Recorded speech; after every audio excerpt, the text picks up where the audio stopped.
10 people were dead before sunrise in eastern Kentucky in the winter of 1984. And the cause recorded in the first reports sounded too small to carry the weight of it. Laughter. Not a robbery, not a planned attack, not a dispute over money or territory, just a room that went loud at the wrong moment and never found its way back. By dawn, state police had closed the road and counted bodies across 2 interiors and a strip of frozen pavement. And no one in town could explain how the night had crossed the line so quickly. To understand the sequence, you have to go back to the hours before anything broke. To a Friday that looked ordinary enough to disappear in memory if it hadn't ended the way it did. The bar on Main Street had been there longer than most of the men inside it. A low-ceilinged place with dark wood and a single door that pulled the cold straight across the floor every time it opened. By early evening, it was already filling. Coats hung wherever there was space, trucks parked crooked along the curb, engines ticking as they cooled, the jukebox working through a stack of songs no one was really listening to. He came in later than most, alone, stamped snow from his boots, and took a seat near the back where the light fell short, ordering a beer and nothing else. He wasn't a stranger, but he wasn't familiar either. The kind of presence people notice only because they can't place it. The room thickened as the night went on. Voices rising with the smoke, jokes getting sharper as glasses emptied, the pool table drawing a loose crowd that drifted and reformed. Somewhere after midnight, a comment crossed the room without aim. A remark about his coat or the way he held his glass, something meant to land as nothing at all. It didn't. Laughter followed, brief, careless, and then a pause that felt longer than it was. He looked up once, slow, eyes moving across faces as if counting, then back to his drink. Someone nearby said it was just a joke. Someone else laughed again. Chairs scraped as people shifted, and for a moment it seemed like the room might settle back into itself, the way it always did. It didn't. He stood, pushed the bottle forward, and said quietly, "Say it again." A sentence delivered without heat, without threat, calm enough to make the space hesitate. No one repeated the words. Someone laughed instead. Minutes later, he was gone. The door swinging shut behind him, cold air spilling across the floor. The moment already dissolving into a story that would be told wrong. Outside, he crossed the lot under a broken streetlight, breath clouding, boots crunching on frozen gravel, and reached his truck. He didn't leave town. He didn't go home. He sat with the engine off, hands on the wheel, staring at the lit windows, replaying the sound of that laughter until it stopped sounding harmless. When he stepped back out, the bar hadn't changed. The room inside was still loud. The night was still ordinary. That was the last moment when it could have stayed that way.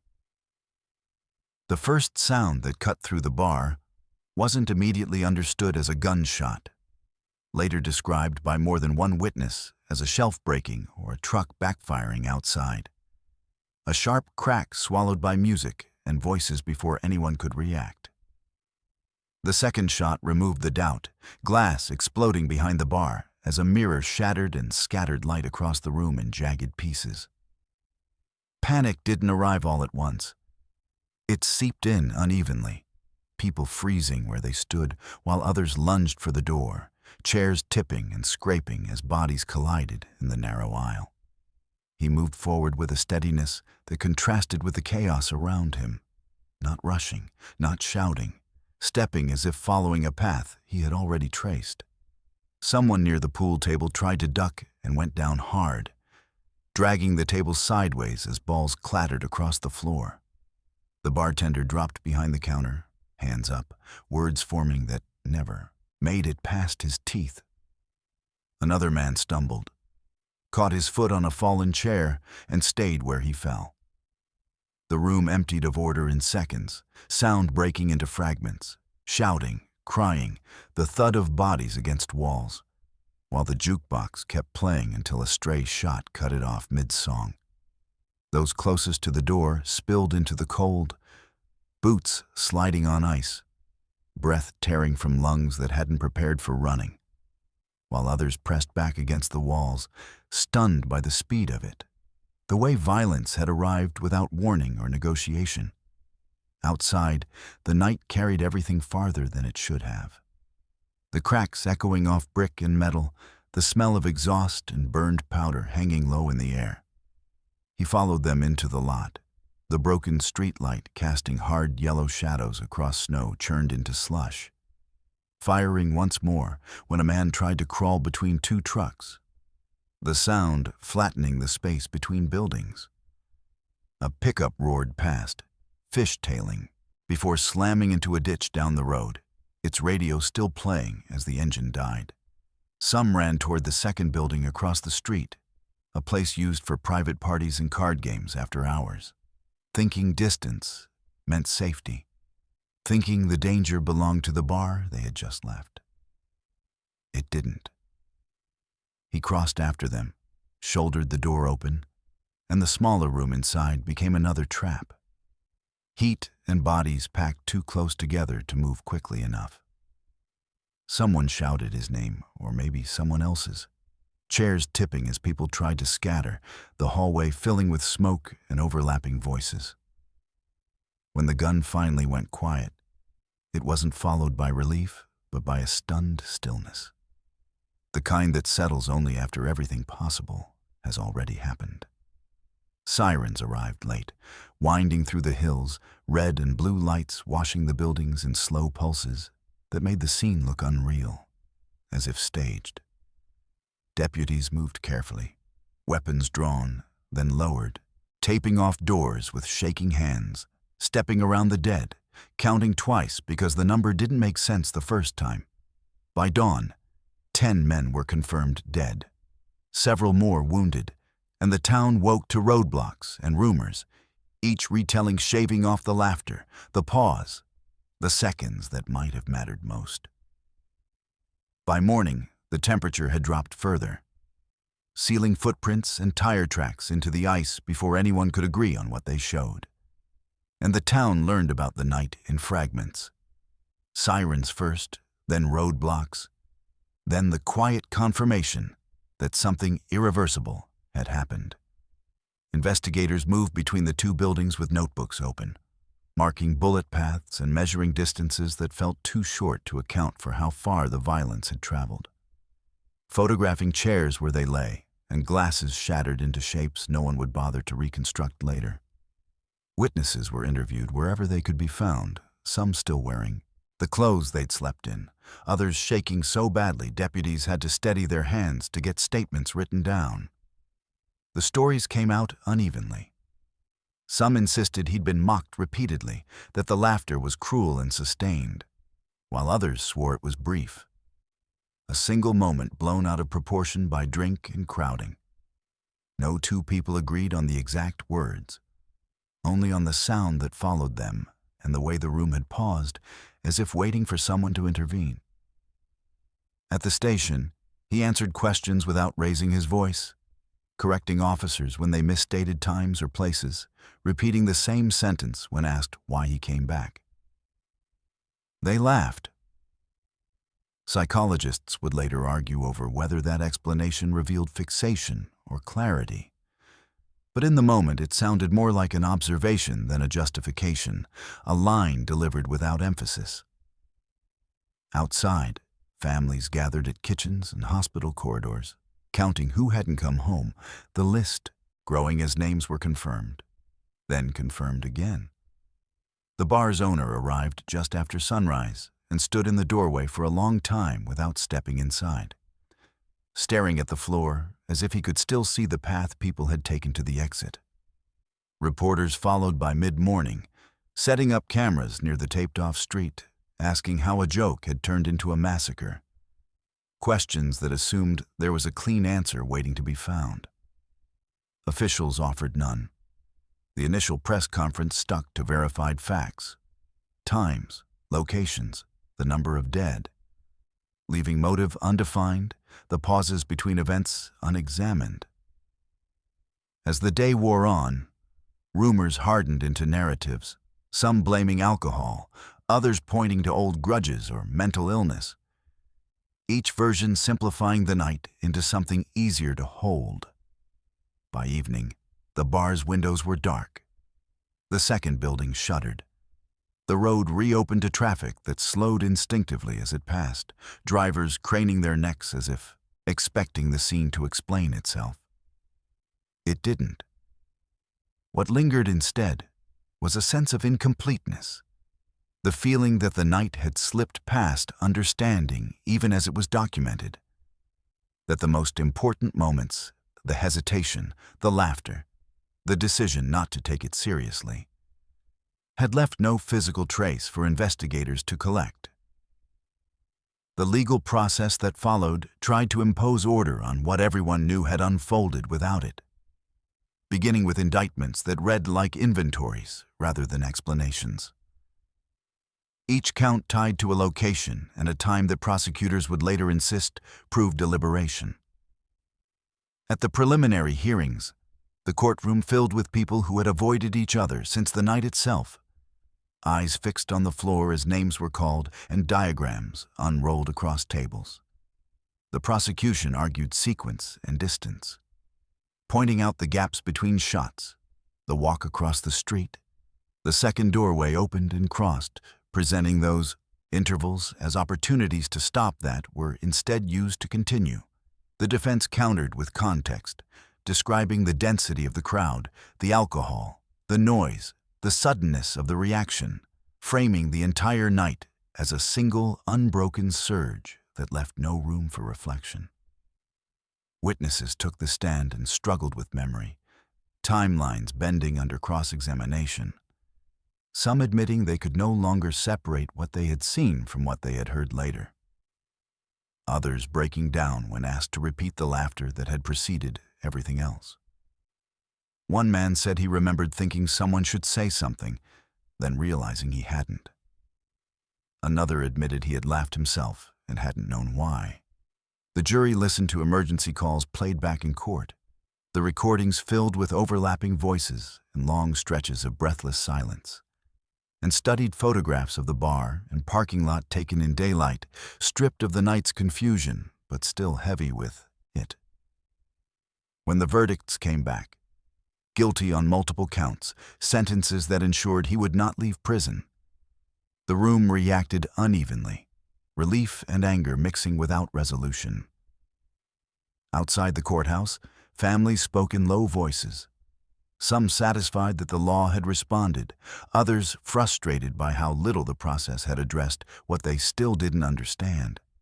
The case briefly entered professional literature, cited in discussions about escalation and environmental risk. An example of how quickly violence can move when spaces are tight and intervention is delayed. But those references circulated far from the town itself. There, the trial marked an ending only in the narrowest sense, closing one chapter while leaving the larger question untouched: how a room full of people could recognize a moment as dangerous and still let it pass. After the sentences were finalized and the courtroom emptied for the last time, the town entered a phase outsiders often mistook for recovery, quiet that looked like calm, but felt closer to fatigue. The practical work of moving on began without ceremony. The bar changed hands, the second building was sold, and crews repainted walls where bullet marks had been, sanding and covering until the surfaces looked neutral again. Regulars who had once crowded the same stools adjusted their routes and schedules, not in coordination, but by instinct. One switching to earlier shifts to avoid evenings, another driving to the next county on weekends, a third deciding he was finished with bars altogether.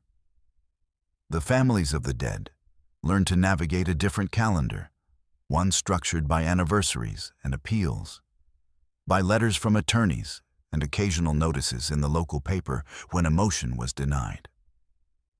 Memorial efforts rose and fell without consensus. Some wanted a permanent marker, others resisted, arguing that naming the place would keep the wound open, turning loss into spectacle. Compromises were reached and quietly undone. Plaque appeared and disappeared. Flowers were left and cleared away. Over time, the absence of a shared ritual became its own kind of agreement, a way of acknowledging that no single gesture could stand in for what had happened. The shooter's name surfaced only when required, during sentencing reviews, in brief mentions when policy discussions touched on violence in confined spaces. Then receded again, stripped of the power it once held. What persisted instead were smaller changes, habits that calcified into rules without being stated. Cut jokes short when the room got loud, watch for who goes quiet, don't assume someone else will step in. None of these rules guaranteed safety, but they offered the comfort of action, a sense that something had been learned. And yet, when people talked privately, they admitted that the lesson felt incomplete, that the night resisted tidy conclusions because the cause was so ordinary. It wasn't hatred announced in advance or a plan revealed after the fact. It was a sequence assembled from moments that seemed trivial until they weren't. That ordinariness made the story hard to carry beyond the county line, harder to package for national attention, and easier to let slip into obscurity. The town continued, as towns do, building new routines around old spaces, the memory of that winter night thinning with each passing year, not erased but softened, until it could be approached without the sharp intake of breath that once accompanied its mention. What remained was an unsettled awareness that some disasters don't arrive with warnings loud enough to demand action, that they assemble themselves quietly in familiar rooms, relying on the assumption that nothing serious is happening yet. Years later, when researchers and journalists revisited the case looking for patterns, they found that the night resisted categorization in ways that made it inconvenient to reference. It did not fit neatly into discussions of ideology or organized violence, and it offered no singular turning point dramatic enough to anchor a narrative. Instead, it presented a chain of decisions distributed across a room, a sequence in which responsibility diffused as quickly as it accumulated, leaving no obvious place to apply intervention after the fact. Interviews conducted decades on revealed how memory had rearranged itself to accommodate that discomfort. People recalled wanting to leave earlier than they had, remembered noticing tension sooner than was true, inserted imagined moments of restraint that had not existed. Others did the opposite, minimizing their proximity to events, placing themselves farther from the center than geography allowed. The physical record did little to settle these discrepancies. Photographs showed only what remained: chairs out of place, glass embedded in wood, doors ajar, evidence of movement without motive. Training programs cited the incident to emphasize crowd dynamics and delayed response, noting how violence can migrate across adjacent spaces when exits bottleneck and communication collapses. But those lessons circulated abstractly, stripped of the laughter that had preceded them. In the town itself, the story was transmitted obliquely, through avoidance and shorthand, referenced as "that night," without elaboration, a shared understanding that required no detail. Newcomers sensed it in the way certain locations were described without names, in the caution that surfaced when conversations grew too loud, in the reflex to check the room for who was listening. The absence of a clear villain beyond the man who pulled the trigger complicated mourning, leaving survivors to grapple with the possibility that the outcome depended as much on what was not done as on what was. Over time, that possibility became easier to live with by being left unexamined, folded into a broader acceptance that some events resist explanation not because they are mysterious, but because they are built from elements too common to isolate. The winter of 1984 receded into local history, its details thinning as the years passed. Yet its influence persisted in subtle calibrations of behavior, in pauses that arrived a fraction earlier than they once had. 10 men died in Kentucky that night, and the reason most often cited remained unsatisfying precisely because it was plausible. A room misread its own temperature, mistook familiarity for safety, and let a moment pass that could not be recovered. As time widened the distance from the night itself, the mechanisms that allowed it to happen became easier to discuss in theory than in memory.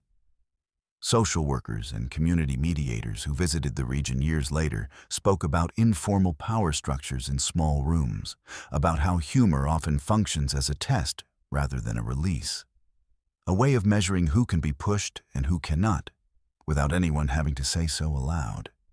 In 1984, that dynamic was invisible to most of the people in the bar, operating beneath the surface of the evening, reinforced by alcohol and the comfort of routine. The joke that triggered everything did not announce itself as a boundary crossing. It sounded like dozens of other remarks that had passed without consequence. What changed the equation was not the words themselves, but the response to the silence that followed them, the choice to fill it with laughter instead of correction, to signal approval instead of caution.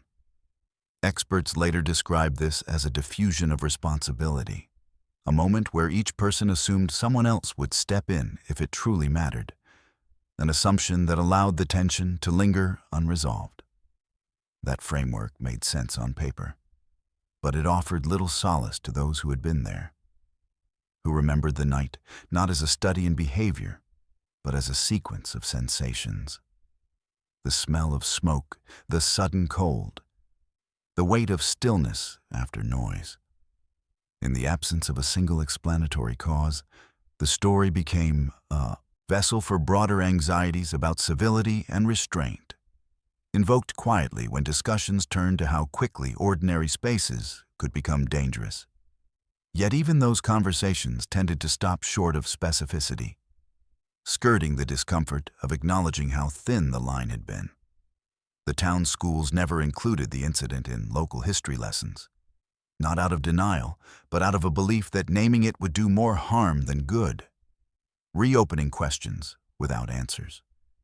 Instead, knowledge passed laterally, through warnings and half-stories, through the way older residents redirected younger ones away from certain places without explanation. Over decades, this indirect transmission transformed the event into something both omnipresent and indistinct, a background awareness rather than a defined memory. The danger in that transformation was subtle. By abstracting the night, it became easier to forget how specific and preventable its early moments had been, the laughter that set. Things in motion was not an inevitability, nor was the silence that followed it. But as the years wore on, inevitability became the more comfortable interpretation, a way of relieving individuals of the burden of imagining alternatives.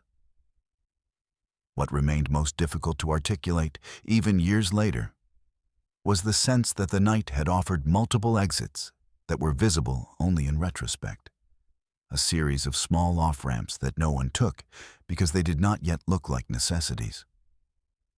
People remembered thinking about leaving and deciding to finish one more drink, remembered noticing the way he went quiet and assuming it would pass, remembered the door opening and closing and interpreting it as an ending rather than a warning. In later interviews, survivors often described a peculiar compression of time, how the minutes before the first shot felt expansive and ordinary, while everything afterward collapsed into a blur, as if the brain had skipped frames to protect itself. That compression fed into the enduring myth that the escalation had been instantaneous, unavoidable, a storm that arrived fully formed, even though the sequence itself told a different story. The bar's layout was analyzed repeatedly. Sightlines, choke points, the narrowness of the aisle, as if architecture could shoulder some of the responsibility. And while those factors mattered, they obscured the social choreography unfolding within them. Familiarity bred assumptions that everyone knew the rules, that jokes were safe currency, that discomfort would resolve itself without intervention. Alcohol amplified those assumptions, dulling the instinct to interrupt, but it did not create them. They were already present, reinforced by years of nights that ended without consequence. The tragedy lay partly in that track record of safety, the way it trained people to misread warning signs as background noise. When the gunfire broke that pattern, it did so decisively, leaving no ambiguity about the cost of delay. But by then, the opportunity to test different choices had vanished. In the aftermath, attempts to map the night often faltered at this point, unable to reconcile the ordinariness of the lead-up with the extremity of the outcome. Public discussions gravitated toward policy and punishment because those offered concrete endpoints, whereas acknowledging the fragility of social restraint demanded a more unsettling admission that prevention sometimes depends on actions so minor they feel impolite. Over time, the town's relationship to that admission evolved unevenly. Some residents became hypervigilant, reading tension into every raised voice, while others retreated into denial, insisting that nothing similar could happen again because the circumstances were unique. Both responses served the same purpose: to create distance from the possibility that the night's early moments were replicable elsewhere. As memory softened the edges of the event, it also smoothed over the specificity of the choices involved, transforming a sequence of decisions into a generalized cautionary tale that lacked the precision necessary to be acted upon. The result was a story everyone knew in outline and few understood in detail. A narrative that hovered over the town without ever fully landing. Its most important lessons suspended in the space between what happened and what people were willing to imagine might have happened instead.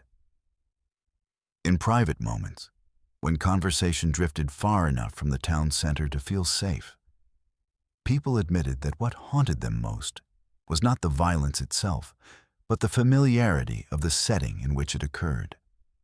It had not been a strange place or an unusual gathering, but a room they had entered countless times without thinking, a social space governed by unspoken rules that generally worked until they didn't.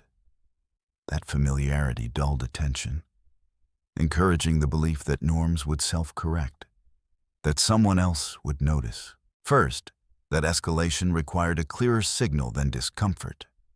Researchers later described this as normalization, the gradual acceptance of minor transgressions as background noise, a process that erodes the threshold for intervention without anyone consciously agreeing to it.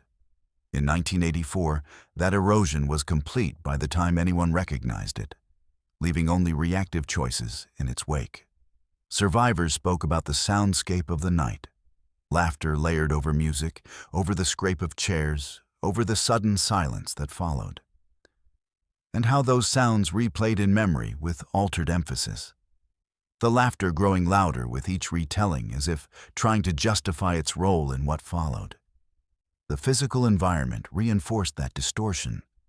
The bar's low ceiling trapped noise, making it difficult to locate its source, while the crowd's density blurred individual responsibility into a single mass.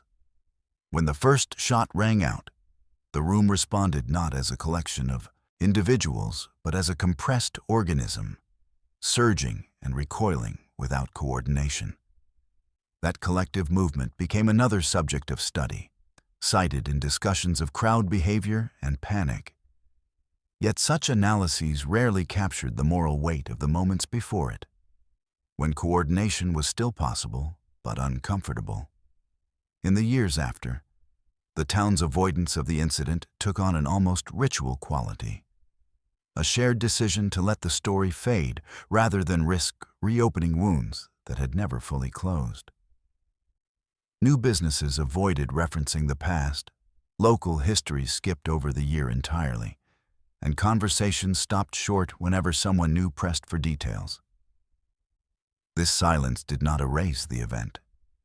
It reframed it as something internal, carried rather than discussed, a private knowledge that shaped interactions subtly.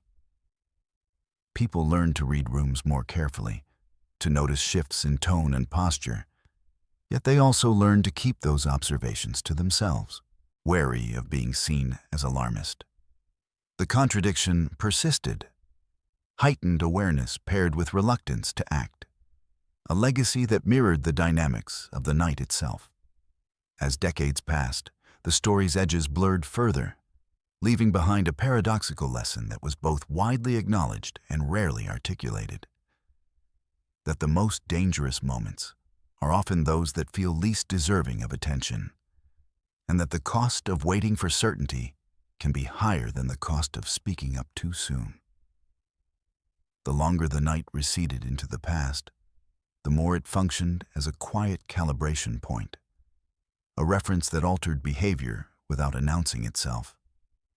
People who had not been there absorbed it indirectly, through the way older residents navigated gatherings, through the sudden pauses that appeared when humor drifted toward the personal, through the unspoken agreement that certain lines were not worth approaching. This transmission was imprecise, losing detail as it traveled, but it preserved an atmosphere of caution that lingered long after the specifics had blurred. In interviews conducted years later, some residents admitted they could no longer recall the names of all 10 men who died. Yet they could describe exactly where they were standing when they heard the first sirens, or how the cold felt on their hands as they stepped outside to look down the road. Memory prioritized sensation over chronology, preserving the body's response even as the narrative thinned. That imbalance complicated attempts to memorialize the event in any formal way. Lists of names felt inadequate, while monuments threatened to freeze a story that had never been stable to begin with. The absence of a fixed marker allowed the incident to remain adaptable, invoked when relevant and set aside when not. A flexibility that eased daily life but dulled the edge of accountability. Meanwhile, broader cultural shifts reframed discussions of violence and public space, introducing new language around de-escalation and bystander intervention that, in hindsight, seemed to speak directly to the failures of that night. Training programs emphasized early interruption, the importance of naming discomfort before it solidified into threat. Yet those lessons arrived abstracted from the event that might have illustrated them most clearly. The town's experience became a footnote rather than a case study, its insights dispersed without attribution. For those who had lived through it, this diffusion carried a quiet frustration, the sense that something hard-earned had been diluted into generalities that missed the point. The point, as they understood it, was not that violence is unpredictable, but that it often announces itself in ways people are conditioned to ignore. That conditioning, shaped by routine, familiarity, and the desire to keep social friction low, proved more powerful than any single act of aggression. Over time, acknowledging that fact became easier than acting on it, a concession folded into daily life as a kind of background knowledge. The night of 1984 remained present in that background, not as a vivid memory, but as a low-level signal, a reminder that the difference between an ordinary evening and an irreversible one can be measured in moments so small they barely register until they are gone. When anniversaries came and went without ceremony, the absence itself became a statement, a collective choice to mark the date by not marking it, to acknowledge the weight of the night by refusing to ritualize it. Newspapers that once ran front-page updates reduced the story to a paragraph in year-end summaries, then dropped it altogether. While official records remained available but untouched, their existence more symbolic than practical. In quiet moments, People who had been present returned to the same unresolved question, whether anything short of leaving would have changed the outcome, and found themselves circling back to the same answer, that interruption did not require authority or certainty, only the willingness to disrupt the room's momentum. That willingness, they realized, had been the rarest resource that night, depleted not by fear, but by politeness, by the instinct to avoid embarrassment and conflict in a space built on familiarity. The irony was not lost on them. The same social glue that made the bar feel safe had prevented it from responding when safety faltered. Over the years, that realization influenced how people behaved in other settings. Church basements, union halls, school gyms, where laughter and crowding could again blur boundaries. Some became quick to intervene, others withdrew entirely, choosing distance over engagement. Both strategies shaped by the same memory.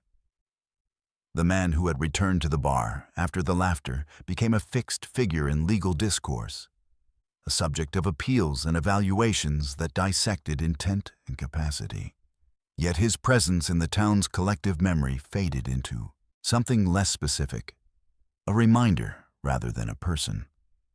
This abstraction made it easier to live with the aftermath. But it also obscured the chain of interactions that had led to that point, simplifying a distributed failure into a single act.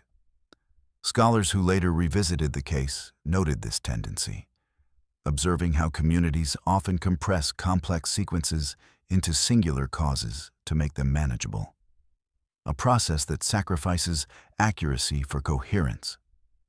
In doing so, they argued, the opportunity to learn from the most preventable moments is often lost. In eastern Kentucky, the learning that did occur was informal and uneven, transmitted through cautionary glances and truncated jokes rather than policies or programs. It was learning without instruction, adaptation without acknowledgement, a quiet recalibration that never announced itself as change. The night remained resistant to closure, precisely because it offered no clear villain beyond circumstance and choice, no tidy moral that could be recited and set aside. Instead, it left behind a lingering discomfort, an awareness that safety in familiar places is maintained not by inertia, but by constant, sometimes awkward attention, and that the cost of maintaining that attention is often measured in social friction rather than immediate danger. As the case drifted farther from the present, its details became increasingly vulnerable to substitution, replaced by easier narratives that fit more comfortably into existing beliefs about violence and blame. In casual retellings, the laughter grew harsher, the room more hostile, the man more visibly provoked. Adjustments that smoothed the story into a familiar shape, where cause and effect aligned neatly. Those revisions were rarely challenged, not because they were accurate, but because they offered relief, a way to imagine that the outcome required clearer malice than had actually been present. The original discomfort of the night lay precisely in its ambiguity, in the realization that the same sequence could unfold without anyone intending harm until harm was unavoidable. Over time, the town's collective memory adopted those revisions selectively, preserving the sense of tragedy while discarding the parts that implicated ordinary behavior. This selective remembering extended to the physical spaces involved. Renovations changed sight lines, replaced fixtures, and softened corners. And with each alteration, the room became easier to inhabit without recalling how it once constrained movement and attention.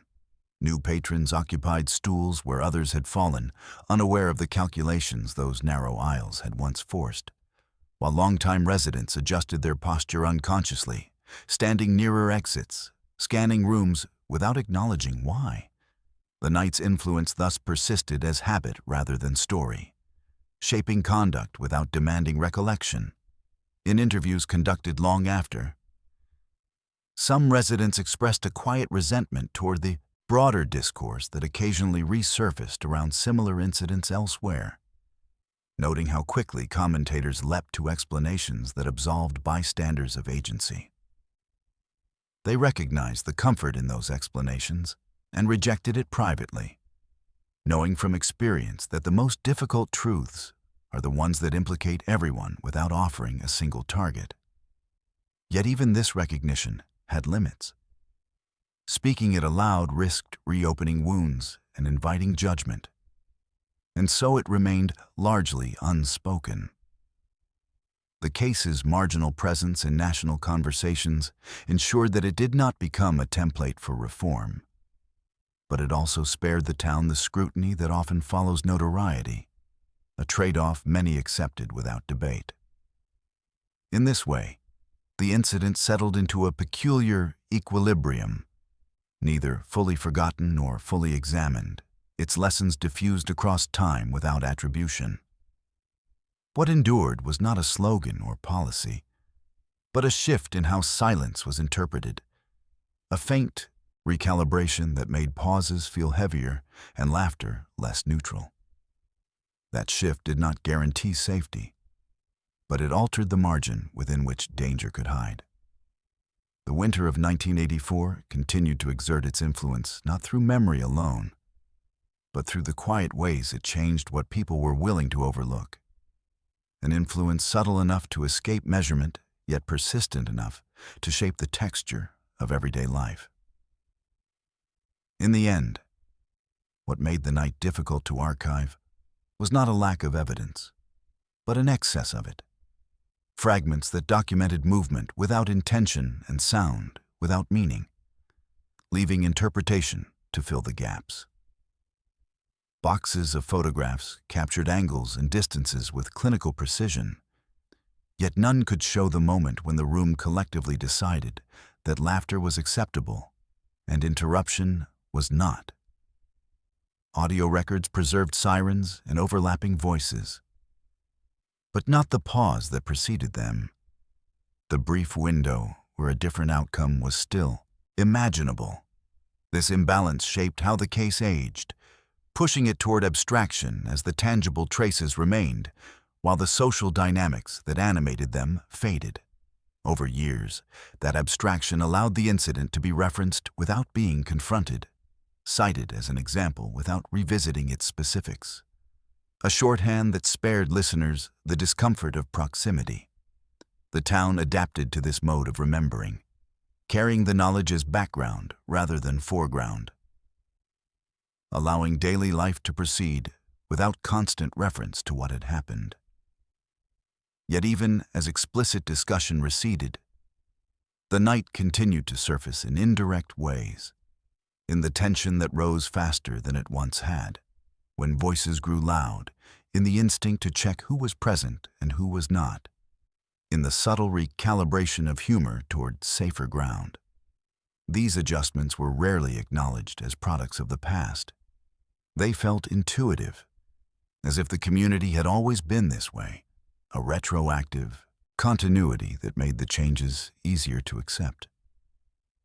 Outsiders who passed through sensed something only vaguely, an undercurrent of caution that resisted explanation, and locals learned to deflect questions with generalities.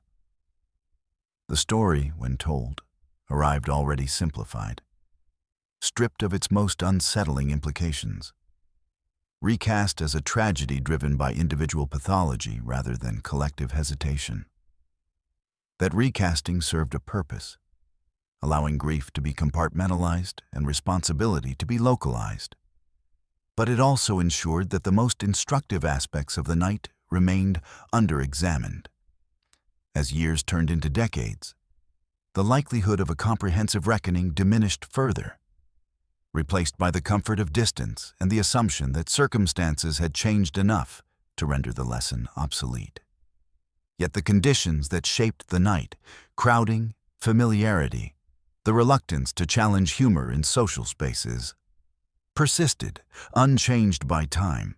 In that persistence lay the case's quiet relevance, a reminder that the boundary between ordinary interaction and irreversible harm is often policed not by rules or authority, but by the willingness of individuals to tolerate discomfort for the sake of safety. The winter night in Kentucky did not offer a dramatic warning or a clean conclusion. It offered instead a subtle demonstration of how easily a room can misjudge itself, and how difficult it can be to recognize that misjudgment before it becomes history.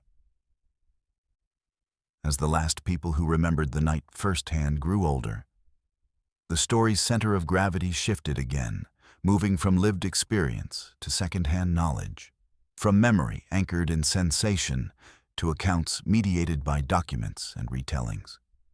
This transition altered the way the incident functioned within the community, turning it from a shared wound into a reference point that required explanation rather than recognition. Younger residents encountered it as an outline. 10 dead, a bar, or laugh. Details arranged like placeholders that could be filled or ignored depending on context. Without the weight of personal recollection, the event became easier to rationalize, easier to fold into broader narratives about violence that emphasized rarity and exception.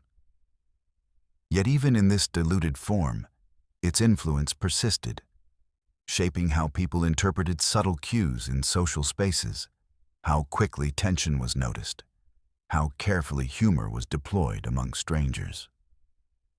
These behavioral traces outlasted the memories that produced them, a form of cultural residue that resisted erasure precisely because it no longer depended on conscious recall. Attempts to formalize the lesson through policy or education remained sporadic and indirect, often reframed as general guidance rather than tied to the specifics of the night. Officials preferred universal language to local detail, wary of reopening wounds or inviting scrutiny. And so the incident continued to exist in a liminal space between acknowledgement and avoidance. For those who had lost family members, this gradual fading carried its own burden.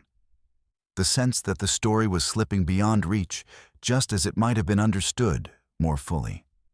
Some attempted to preserve it through personal archives, keeping clippings and photographs in drawers, while others chose to let it recede, trusting that silence would dull the edges of grief. Neither approach resolved the underlying discomfort. The night's power lay not in its notoriety, but in its ordinariness, in the recognition that nothing about it required extraordinary conditions beyond those present in countless rooms every weekend. That recognition, when it surfaced, it did so quietly, without ceremony, often triggered by unrelated events that echoed its pattern. In this way, the incident maintained a low-level presence in the collective consciousness, surfacing when least expected and retreating again when confronted directly. The town lived with this oscillation, neither fully remembering nor fully forgetting, its relationship to the past shaped by the need to continue functioning alongside an unresolved history. What endured was a subtle vigilance, a sensitivity to moments that felt slightly off, an awareness that familiarity can obscure risk as easily as it can provide comfort.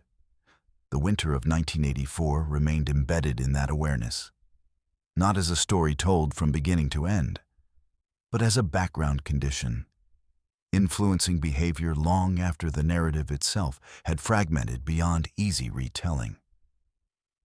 By the time the incident had passed its 30th year, it existed in a form that was both lighter and heavier than before. Lighter because the details had thinned, heavier because the uncertainty had settled into something permanent. Historians who examined local records noted how quickly the paper trail narrowed after the first few months, how follow-up reporting dwindled once the legal outcomes were fixed, as if the conclusion of a trial implied the conclusion of understanding. That narrowing mirrored the town's own trajectory, the gradual acceptance that the story would never fully resolve, that it would remain suspended between explanation and silence. In this suspended state, the night served as a quiet counterpoint to more publicized acts of violence, challenging the assumption that catastrophe requires clear warning signs or extraordinary circumstances. It suggested instead that danger often emerges from the normalization of minor discomforts, from the collective decision to tolerate small breaches because addressing them feels socially costly. This implication made the story difficult to teach and harder to remember accurately, as it resisted the clarity that education often demands. When the incident was mentioned in broader discussions, it was usually stripped to its most basic components, the nuance lost in favor of brevity, the laughter reduced to provocation, and the aftermath to inevitability. Those simplifications eased transmission, but undermined the lesson that mattered most: that the space between harmlessness and harm is often occupied by choices too small to attract attention. Within the town, that lesson remained embedded in practice rather than proclamation, evident in the way gatherings were managed and jokes were redirected, in the informal authority granted to anyone willing to say, "That's enough," before momentum took over. These practices did not eliminate risk, but they altered the social calculus, lowering the threshold for intervention even as they remained unspoken. Over time, the absence of overt reminders allowed the community to function without constant reference to tragedy, a necessary condition for continuity. Yet the underlying awareness persisted, shaping responses in subtle ways. The night in 1984 thus became part of the town's operating system, an unseen parameter influencing behavior without demanding acknowledgement. Its endurance lay not in memory alone, but in adaptation, in the quiet adjustments that outlasted storytelling. In this sense, the incident never fully ended. It transformed, shedding narrative weight while retaining behavioral influence, a reminder that some events leave their deepest marks not through what is remembered, but through what is changed and then taken for granted. What complicated any final accounting of the night was the way responsibility thinned as it spread, dissolving into the room until it belonged to everyone and no one at once. The legal system could isolate actions, assign counts, and impose sentences, but it could not capture the social momentum that carried the evening forward long before the first shot. The tacit agreements that formed and dissolved without words. In later reflections, some residents described a lingering unease not tied to the memory of violence itself, but to the recognition that they had participated in a system of cues and responses that rewarded conformity over caution. Laughter, in that context, functioned less as humor than as alignment, a signal that the group had chosen to smooth over tension rather than confront it. The cost of breaking that alignment, of calling out a remark, of naming discomfort, felt disproportionate in the moment, a social risk taken on faith that things would settle on their own. That calculation, repeated across the room, created the conditions for escalation without anyone consciously endorsing it. Over time, acknowledging this dynamic proved harder than condemning the individual who returned with a weapon, because it implicated habits and instincts that extended far beyond one person or one night. It suggested that safety in shared spaces depends not only on rules and enforcement, but on a collective willingness to tolerate short-term awkwardness to prevent long-term harm. This idea circulated quietly among those who reflected on the case, influencing how they interpreted other incidents that followed similar patterns elsewhere, even when the details differed. Yet translating that insight into explicit guidance remained elusive, in part because it resisted easy metrics, and in part because it challenged deeply ingrained social norms. The town's experience offered no checklist, only a caution about complacency, a reminder that the most dangerous moments are often those that feel least urgent. As years passed, this caution blended into everyday behavior, losing its origin story but retaining its effect, shaping interactions in ways that felt intuitive rather than learned. The night in 1984 thus occupied a paradoxical position, both absent from formal narratives and present in informal conduct, its influence detectable only when contrasted with what might have happened otherwise. In this way, the incident continued to operate as a quiet reference point, an unspoken standard against which moments of tension were measured, even as its details receded beyond easy recall.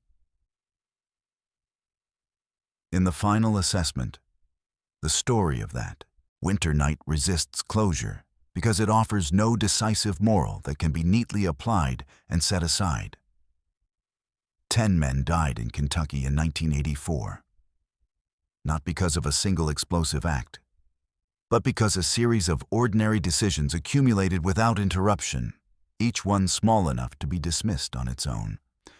The laughter that set the sequence in motion was not cruel by design, nor was the silence that followed it malicious. Yet together, they formed a signal that went unchallenged, a misreading of the room that proved irreversible. Over decades, the town adapted around this understanding, altering behavior without codifying it, embedding caution into routine while allowing memory to fade. That adaptation enabled life to continue, but it also obscured the specificity of the choices that mattered most, making the event easier to live with and harder to learn from explicitly. The absence of a single, agreed-upon lesson became part of the legacy, reflecting the reality that some catastrophes do not lend themselves to simplification without distortion. What remains, instead, is a quieter insight that surfaces intermittently, often uninvited, that the line between an ordinary night and a fatal one is thinner than it appears, and that crossing it does not always require intent, only inattention sustained long enough to matter. The winter of 1984 does not stand as a warning in bold letters, but as a margin note written in practice rather than proclamation, a reminder carried forward through subtle shifts in how people listen, laugh, and decide when to speak. Its enduring significance lies not in its notoriety, which faded quickly, but in its demonstration of how easily familiarity can be mistaken for safety, and how costly that mistake can become once the opportunity to correct it has passed. The night ended long ago, but its unanswered question persists, hovering at the edge of similar moments everywhere. Not whether violence can happen without warning, but whether those present will recognize the warning while it is still small enough to stop.